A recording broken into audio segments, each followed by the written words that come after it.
welcome you all to the first lecture of current electricity. So, in this chapter, we will see different effects of electric current. But for that, we have to understand first of all what exactly electric current is. So, electric current is defined as flow of charges. पर इसके लिए आपको समझना पड़ेगा सबसे पहले कि what is charges. So that is why in today's lecture, that is in the first lecture, we will focus on electric charges. जैसा कि आपने क्लास 9th में मैटर चैप्टर में पढ़ा था कि every matter is made up of tiny particles called atom. तो हर मैटर एटम से बना होता है. And in atomic structure chapter आपने देखा था कि inside an atom there are three fundamental particles, proton, neutron and electron. So protons were positively charge and electrons were negatively charge and neutrons were neutral. So it's a reality that everything around us, you, me, everyone have charged particle inside their body, but the condition is the number of protons. See, the thing here is कि जितना positive charge proton पे होता है, एक proton p पर जो charge होता है वो होता है 1.6 into 10 to the power minus 19 coulomb. So what is coulomb? Coulomb is the SI unit of charge. It is the SI unit of charge. तो चार्ज की SI unit is coulomb. Okay. उसी तरह से एक इलेक्ट्रॉन के ऊपर जो charge होती है that is -1.6 into 10 to the power minus 19 coulomb. तो यू कैन सी कि जितना चार्ज प्रोटॉन पर है same equal and opposite charge is on electron. So inside any neutral matter what is the condition कि कोई भी न्यूट्रल मैटर में क्या होता है, number of protons is equal to number of electrons. इसीलिए most of the things around us are neutral in nature. I have electrons, I have protons, but if I have 100 protons, obviously it's not 100, it's much more than 100. So if I have, let's say, 100 protons, then in my body there are 100 electrons. That is why I am electrically neutral. So what is the condition for neutrality? Condition for neutrality is inside the body there should be equal number of positive charges to the equal number of negative charges. Means opposite charges का magnitude equal होना चाहिए. So that is called a neutral body. And the net charge on a neutral body will be 0. क्योंकि जितना positive उतना negative आपस में कर दिया क्या? Cancel. ठीक है. तो ये है न्यूट्रल बॉडी की condition. But what is the condition for a body having positive charge और a body having negative charge? और ये बॉडी बनते कैसे हैं? How do we obtain a positively charge body और how do we obtain a negatively charge body? This is something which I would ask you to think for a minute and then I will answer here. Okay. तो देखो होता क्या है, let's understand this with an example of metal. Let's say sodium. So we know sodium is Na, atomic number is 11. If we write its electronic configuration, how is it? 2, 8 and 1. So in the valence shell there is only one electron and we know that electrons are loosely held. जो electrons होते हैं वो loosely bound होते हैं nucleus के and protons are tightly packed inside the nucleus. So you can never remove proton from an atom. हम किसी भी atom से प्रोटॉन को बाहर नहीं निकाल सकते, प्रोटॉन को ऐड नहीं कर सकते. So we can not add और subtract positive charge. We can always remove और add negative entity that is the electron. So see what we do. So if we remove one electron from sodium, let's say I removed one electron. Remove one electron, that this electron I removed. Then I obtain Na plus. Why Na plus? Because it has number of protons, how many? It will have 11 protons only, but the number of electrons will decrease to 10. So there are 10 negative charges and 11 positive charges, hence it has a net 1 positive charge. But now let's say in an imaginary condition, in an imaginary situation, I add one electron to it. Okay, when I added one electron, then what will happen? Then I will obtain Na minus. Number of protons are going to remain same, but number of electrons are going to increase. It's going to be 12. That is why I have one net negative charge. तो इस तरह से we can generate positively charged or negatively charged bodies. So negative positive charge body कैसे बनाते हैं? Electron के loss और gain से बनता है। ये बात ध्यान रखना, प्रोटॉन का लॉस और गेन नहीं हो सकता क्योंकि प्रोटॉन न्यूक्लियस में टाइटली बाउंड है, फिक्स्ड है। तो आपके आसपास जो भी पॉजिटिव नेगेटिव चार्ज बॉडी है ये इलेक्ट्रॉन के ट्रांसफर से ही बनता है। इवन इलेक्ट्रॉनिक करंट जो है ना, फ्लो ऑफ चार्ज, तो वहां पे भी कौन सा चार्ज फ्लो करता है? इलेक्ट्रॉन ही फ्लो करता है। ठीक है, तो इलेक्ट्रॉन के फ्लो के कारण ही करंट आपको देखने को मिलता है। देखो यहाँ पर एक बहुत ही छोटा सा कॉमन ऑब्जर्वेशन है जो आपने भी किया होगा, बचपन में हम भी काफी किया करते थे, कि you take a comb and rub it with your hairs, and उसको एक बार रब करने के बाद पेपर के छोटे छोटे पीसेस के पास लेके जाओ तो देखोगे तुम पेपर कंघी से चिपकने लगता है, पेपर कॉम्ब पे अट्रैक्ट होता है। तो ऐसा क्यों होता है? तो इसको समझते हैं, बट यहाँ पर आपको समझना होगा कि बेसिकली हो क्या रहा है। तो जब आप एक्चुअली में कॉम्ब को अपने बालों के साथ रब करते हैं तो फ्रिक्शन के कारण चार्ज का ट्रांसफर होता है, यानी कि इलेक्ट्रॉन्स का ट्रांसफर होता है फ्रॉम हेयर टू कॉम्ब, और जो कॉम्ब है वो चार्ज हो जाता है। ठीक है, कॉम्ब पे एक अलग तरह का चार्ज आ जाता है और हेयर पर एक अपोजिट चार्ज आ जाता है, इसलिए देखोगे हेयर भी अट्रैक्ट होता है। हम आगे देखेंगे कि किस तरह से अपोजिट चार्ज एक दूसरे को अट्रैक्ट करते हैं और सेम टाइप के चार्ज एक दूसरे को रिपेल करते हैं। तो इसको हम एक एग्जांपल से यहाँ पे समझते हैं। देखो यहाँ पे क्या है कि दो हमारे पास ब्लॉक्स है, दो ब्लॉक्स है m मास के, इसका भी मास m है, इसका भी मास m है। इन दोनों को ना आपस में रब किया गया। मान लो ये वाला ब्लॉक 1 था और ये ब्लॉक 2 था, दोनों को आपस में रब किया गया, तो फ्रिक्शन के कारण कुछ इलेक्ट्रॉन ट्रांसफर हुआ होगा। अब उसके बाद फाइनली क्या होता है कि 1 वाला ब्लॉक पॉजिटिवली चार्ज हो जाता है और M2 वाला ब्लॉक नेगेटिवली चार्ज हो जाता है।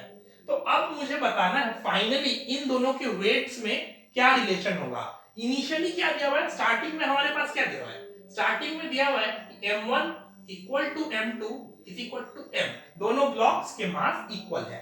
फाइनली मुझे बताओ जब ये चार्जिंग का प्रोसेस हो गया तब इनके मासेस के बीच में क्या फर्क रहा होगा। ठीक है, तो सोचो, कई लोगों को लग रहा होगा कि इसका आंसर तो यही होगा, पर ऐसा होगा नहीं। देखो क्यों, जब आप इनको रब करोगे ना तो कुछ इलेक्ट्रॉन यहां से, मान लो इस पे पॉजिटिव चार्ज आई है, तो पॉजिटिव चार्ज आई है इसका क्या मतलब है, इसने इलेक्ट्रॉन लूज किया, तो यहां से कुछ इलेक्ट्रॉन उठकर इधर चले गए होंगे, यहां से कुछ इलेक्ट्रॉन्स उठकर चले गए होंगे, समझ गए? तो इसका मास क्यों था, इसका मास प्रोटॉन्स प्लस इलेक्ट्रॉन्स के कारण ही तो था। अब ये पॉजिटिव चार्ज हो गया तो इससे कुछ इलेक्ट्रॉन इधर चला गया, तो इलेक्ट्रॉन का भी तो मास होता है। तो मान लो x इलेक्ट्रॉन्स इधर चले गए, मान लेते हैं x इलेक्ट्रॉन्स टोटल में ट्रांसफर हो गए, x number of electron transfer हो गए, तो m1 की वैल्यू क्या होगी बच्चे, m1 की वैल्यू क्या होगी, what will be the value of m1, m जो उसका इनिशियल मास था minus x times mass of 1 electron, और m2 का मास क्या होगा, m2 की मास क्या होगी, सो m प्लस x इलेक्ट्रॉन आ गया। अब देखो प्रैक्टिकल लाइफ में ना ये चीजें देखने को नहीं मिलता, क्यों नहीं मिलता है वो भी समझता हूं, प्रैक्टिकलिटी इज आल्सो इंपॉर्टेंट, क्योंकि इलेक्ट्रॉन का मास बहुत ही छोटा होता है, इलेक्ट्रॉन का मास बहुत ही ज्यादा छोटा होता है, इसीलिए हमें प्रैक्टिकल में इन दोनों के वेट के बीच में उतना सिग्निफिकेंट डिफरेंस नहीं दिखता है। बट थ्योरेटिकली आप देख सकते हो कि जो नेगेटिवली चार्ज बॉडी था M2 उसका मास पॉजिटिवली चार्ज बॉडी से ज्यादा हो गया। ठीक है, it is clear. Now we will talk about one more important concept, that is electron is the fundamental charge. ठीक है, इलेक्ट्रॉनिक चार्ज से ज्यादा कम चार्ज हो ही नहीं सकता। तो दिस इज द स्मॉलेस्ट, इसके बारे में देखना, smallest possible value of charge, smallest possible value of charge होता है। तो अगर आपके पास कोई बोले, अगर आपको कोई बोले कि किसी बॉडी के ऊपर चार्ज Q बराबर -1.6 इंटू 10 टू द पावर -20 है, तो आपको बोलना क्या है, ये देखने के साथ ही आपको बोलना है कि ये सिचुएशन तो भैया पॉसिबल ही नहीं है, क्योंकि सबसे स्मॉलेस्ट चार्ज तो ये होता है, इससे स्मॉलेस्ट चार्ज कैसे संभव है। देखो आपने क्या सीखा यहाँ पे, चार्ज कैसे अराइज होता है, how does a charge come, charge कैसे आती है, चार्ज आती है इलेक्ट्रॉन के ट्रांसफर के कारण, बिकॉज ऑफ इलेक्ट्रॉनिक ट्रांसफर। सो एक इलेक्ट्रॉन, दो इलेक्ट्रॉन, तीन इलेक्ट्रॉन, कभी भी इलेक्ट्रॉन का ट्रांसफर होगा तो इंटीग्रल मल्टीपल में ही होगा ना, इलेक्ट्रॉन को आधा बांट थोड़े सकते हो, इलेक्ट्रॉन कोई मिठाई थोड़े है जो आधा बांट दिया या 1/4 में बांट दिया, ये कोई केक थोड़े है जो जैसे मन वैसे काट दिया। Electron is a quantum unit, electron एक इंटीग्रल यूनिट है, इलेक्ट्रॉन जब भी जाएगा पूरा पूरा जाएगा, या तो एक इलेक्ट्रॉन होगा, दो इलेक्ट्रॉन होगा, तीन होगा, चार होगा, 10 होगा, इंटीग्रल नंबर ऑफ इलेक्ट्रॉन होगा। Are you getting this point? Means electrons will be always in integral number, they can not be in fraction. तो देखो एक इलेक्ट्रॉन पर अगर इतना चार्ज है तो इतना किस पे होगा, ये तो फ्रैक्शन में हो गया, तो इससे तो कम पॉसिबल है ही नहीं, इसीलिए the smallest possible charge is this. और इसीलिए कोई भी चार्ज, एक चीज मैंने आपको और नहीं बताई जो कि इंपॉर्टेंट है, कि चार्ज को हम Q से डिनोट करते हैं, charge is denoted by Q या स्मॉल q, ठीक है, Q से हम इसको डिनोट करते हैं। तो बहुत इंपॉर्टेंट पॉइंट मैं आपको बताने वाला हूं, इसको क्वांटाइजेशन ऑफ चार्ज बोलते हैं। इसको क्या बोलते हैं? इसको अपन बोलते हैं क्वांटाइजेशन ऑफ चार्ज, ठीक है। तो कोई भी चार्ज है, अगर किसी भी बॉडी के ऊपर Q चार्ज है, ठीक है, तो वो Ne के इक्वल होगा हमेशा। इसका Ne का मतलब क्या है भाई? तो Ne का मतलब है, E तो हो गया तुम्हारा इलेक्ट्रॉनिक चार्ज, E तो तुम्हारा इलेक्ट्रॉनिक चार्ज हो गया, ठीक है।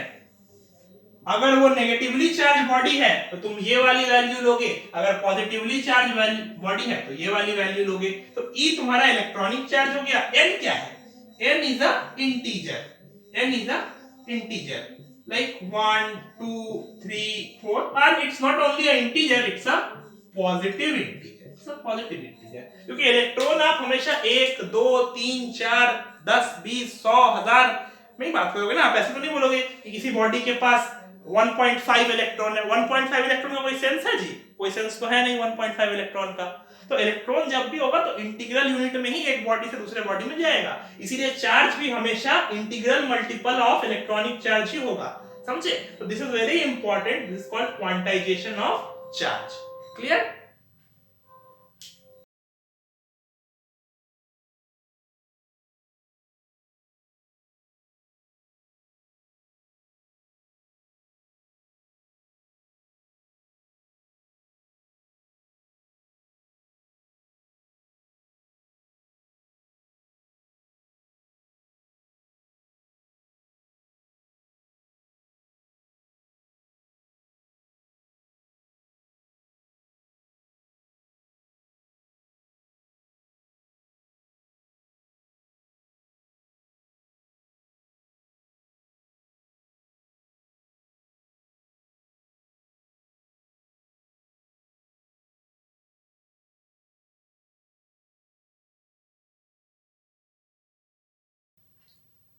तो अब हम बात करेंगे कैसे एक चार्ज दूसरे चार्ज को अट्रैक्ट करता है या रिपल करता है, या एक चार्ज दूसरे चार्ज पर क्या फोर्स लगाता है उसके बारे में। तो जो चार्जेस के बीच में जो फोर्स का रिलेशनशिप है, ये कूलम्ब ने दिया था in form of Coulomb's law, ठीक है।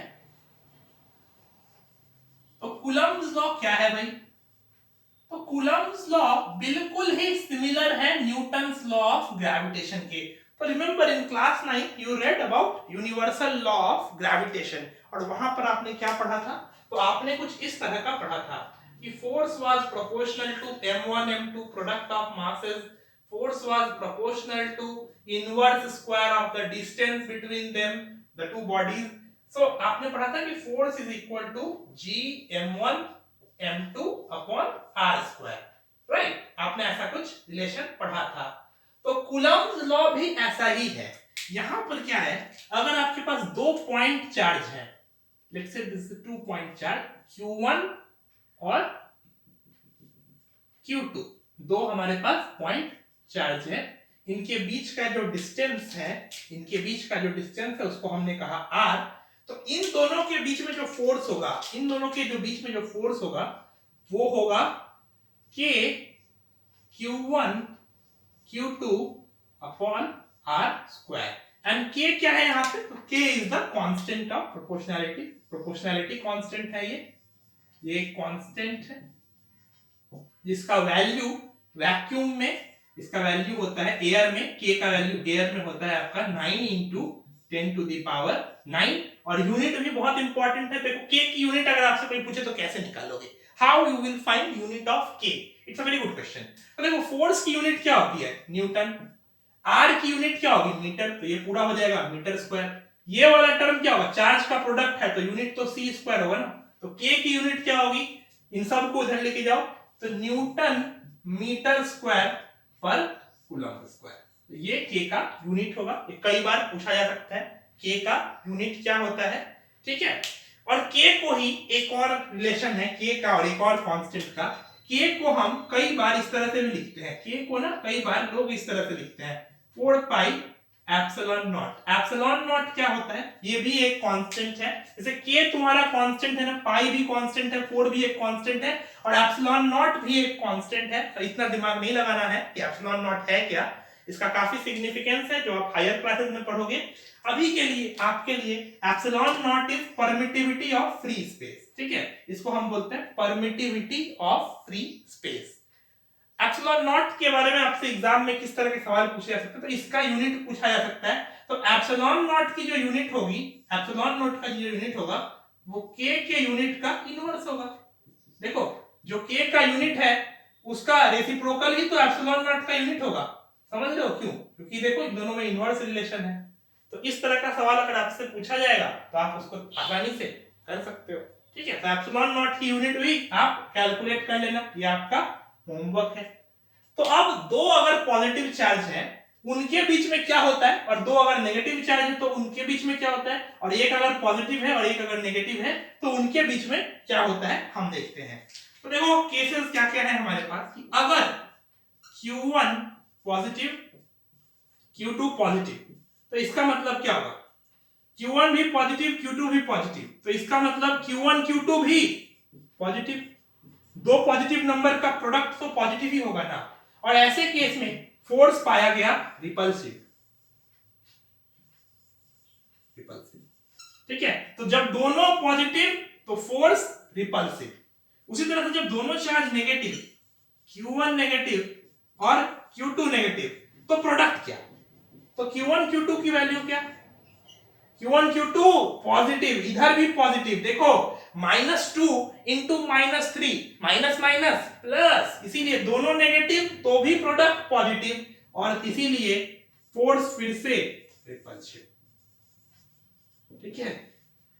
पर अब अगर इनमें से कोई एक नेगेटिव, मान लो Q1 positive and Q2 negative, या फिर उल्टा Q1 नेगेटिव Q2 पॉजिटिव, कोई फर्क नहीं पड़ता, इन दोनों केस में एक पॉजिटिव एक नेगेटिव तो product negative, Q1 Q2 negative. और ऐसे केस में जो फोर्स होगा वो कैसा नेचर का होगा बच्चे, दैट इज अट्रैक्टिव। तो रूल यहां पे क्या बना, लाइक चार्जेस, लिख लेना रूल क्या बना, like charges repel each other, unlike charges attract each other. तो मींस अगर आपके पास सेम तरह के चार्जेस हैं तो there will be repulsion between them, but if you have different type of charges यानी कि positive negative, then there will be attraction between them. और हेयर और कॉम्ब का लॉजिक यही था, जब आप हेयर को रब करते हो कॉम्ब से तो कॉम्ब पे एक चार्ज आ जाता है और हेयर पे एग्जैक्टली अपोजिट चार्ज आता है, क्योंकि आप समझ सकते हो ना, मान लो हेयर ने इलेक्ट्रॉन लूज किया तो हेयर पॉजिटिव हो गया, और इलेक्ट्रॉन किसने गेन किया होगा, कॉम्ब ने गेन किया होगा, तो कॉम्ब नेगेटिव चार्ज हो गया, तो पॉजिटिव और नेगेटिव तो क्या होता है, वहां पे होता है attraction. Now there is a difference which is very significant between this gravitational force and this electrostatic force. This force is called electrostatic force, ठीक है, क्योंकि चार्जेस के कारण ना इसको इलेक्ट्रोस्टैटिक फोर्स बोलते हैं। डिफरेंस क्या है, देखो पहला डिफरेंस तो ये है कि जो तुम्हारा इलेक्ट्रोस्टैटिक फोर्स है ना वो कैसा हो सकता है, वो रिपल्सिव भी हो सकता है और वो अट्रैक्टिव भी हो सकता है। It can be both repulsive as well as attractive. But हमने देखा था क्लास 9th में कि gravitational force is always attractive in nature, always attractive in nature. And second and most important point is कि जो फोर्स इलेक्ट्रोस्टैटिक होगा, इसको मैं Fe से डिनोट कर रहा हूं, फोर्स इलेक्ट्रोस्टैटिक, ये मच मच मच ग्रेटर होता है फोर्स ग्रेविटेशनल के, ठीक है। इन जनरल ग्रेविटेशनल फोर्स बहुत ही कम होता है इलेक्ट्रोस्टैटिक फोर्स के सामने में। Electrostatic force is more powerful than gravitational force. ऐसा क्यों? You want to think about it, why is this? So this reason lies in first of all this constant values. g की value क्या होती है, k की value क्या? देखो k का पावर 10 टू द पावर 9 है और g का पावर क्या होता है, याद है? g की वैल्यू, g में पावर होती है 10 टू द पावर -11, ठीक है? इसलिए ये डिफरेंस है, क्योंकि g की वैल्यू खुद अपने आप में इतनी कम होती है, समझ रहे हो, और k की वैल्यू उससे कुछ ज्यादा ही ज्यादा है, इसलिए electrostatic force is very much powerful than gravitational force, समझे? तो इसलिए electrostatic force is more powerful. ये बहुत ही इंपॉर्टेंट पॉइंट है। क्लियर? तो एग्जाम में आपसे किस तरह के क्वेश्चन आ सकते हैं? तो एग्जाम में हमारे पास सिंपल इस तरह के न्यूमेरिकल्स भी आ सकते हैं, जैसे आपने ग्रेविटेशन में न्यूमेरिकल सॉल्व किया था, आप यहाँ पर भी चार्ज बेस्ड न्यूमेरिकल सॉल्व कर सकते हो। या आपसे क्वालिटेटिव क्वेश्चन आ सकता है कि दो चार्जेस के बीच में क्या होगा उनका, अगर आपको नेचर दिया हुआ है तो, ठीक है? तो इस तरह के सिंपल प्रॉब्लम्स आपसे पूछे जा सकते हैं। So that's all about charges. In next lecture, we will start the main topic, that is electric current, and we'll discuss about electric current in detail. Thank you everyone.